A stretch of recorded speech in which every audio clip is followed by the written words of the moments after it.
CST, une idylle qui avait fait grand bruit au début de la campagne présidentielle en 2021. Celle entre Thomas Soto et Maya Daboulos, conseillère de Jean Castex à l'époque.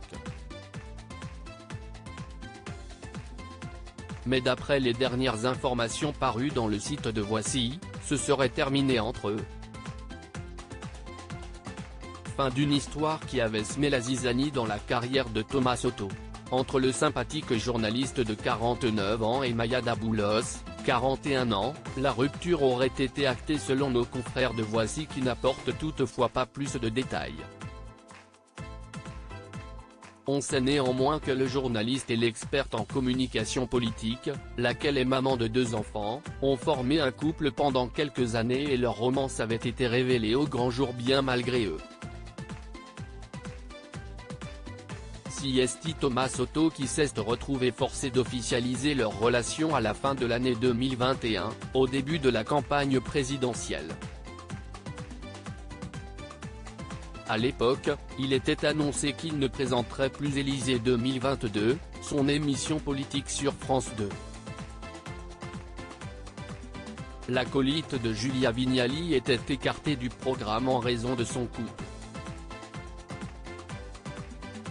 Et pour cause, on y voyait une sorte de conflit d'intérêts étant donné que Maya Daboulos était la directrice de communication du Premier ministre Jean Castex. Comme Léa Salamé auparavant, qui avait mis sa carrière entre parenthèses par amour pour Raphaël Glucksmann, Thomas Soto ne pouvait plus pleinement assurer son métier.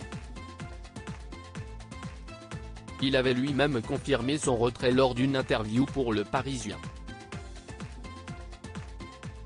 Un événement personnel, que je ne souhaite pas développer car cela concerne ma vie privée, me pousse à prendre une décision simple et claire, le temps de la campagne présidentielle, j'ai choisi de me mettre en retrait d'Élysée 2022. Une décision qu'il estimait difficile et, d'une certaine manière, assez injuste. Thomas Soto parvenait néanmoins à relativiser, ma seule consolation, si est d'être le premier homme à s'effacer pour une femme, alors que jusqu'à présent c'était toujours elle qui était priée de rester à la maison. À l'été 2022, Maya Daboulos décrochait un nouveau poste qui lui permettait de retrouver l'ombre. Celui de coprésidente exécutive du grand groupe Havas France. Un groupe qu'elle connaît bien, puisqu'elle y avait déjà travaillé avant de graviter autour du gouvernement.